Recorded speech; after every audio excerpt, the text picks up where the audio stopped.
அஞ்சுவது யாதொன்றுமில்லை, அஞ்ச வருவதுமில்லை.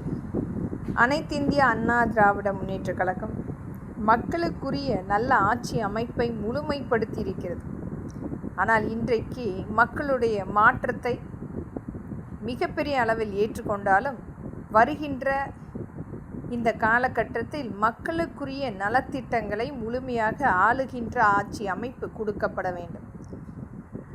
மக்களுக்கு நேரடியாக உற்பத்தி செய்கின்ற ஜவுளித்துறை சார்ந்த அனைத்துமே மேலை நாடுகளுக்கு முக்கியத்துவம் கொடுக்காமல் உள்நாட்டில் அனைத்து மக்களுக்கும் ஒரு நியாயமான விலை நிர்ணயத்தோடு கொண்டு போய் சேர்க்கின்ற ஒரு நேரடி விற்பனை கூடங்கள் அமைக்கப்பட வேண்டும். நம்முடைய மத்திய அரசு இதற்குரிய சட்ட நடவடிக்கை எடுக்க வேண்டும். மாநில அரசும் இதற்குட்பட்டு அனைத்து உள்நாட்டு நேரடி ஜவுளித்துறைக்குரிய பங்கீடு முழுமைப்படுத்த வேண்டும். இதனால் அரசாங்கத்துக்கும் ஒரு மிகப்பெரிய லாபம் கொண்டு வரக்கூடிய சட்ட திருத்தமாக ஏற்படுத்த முடியும்.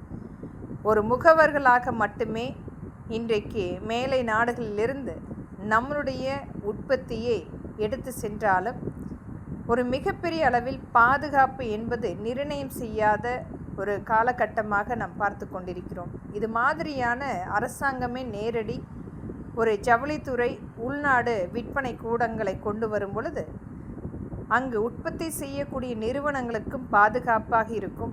வாங்குகின்ற மக்களுக்கு ஒரு நியாயமான விலை நிர்ணயத்தோடு கொண்டு போய் சேர்க்கின்ற இடமாக இருக்கும். இது மக்களின் எளிய மக்களாக இங்கு நான் பதிவிடுகின்றேன். நன்றி, வணக்கம்.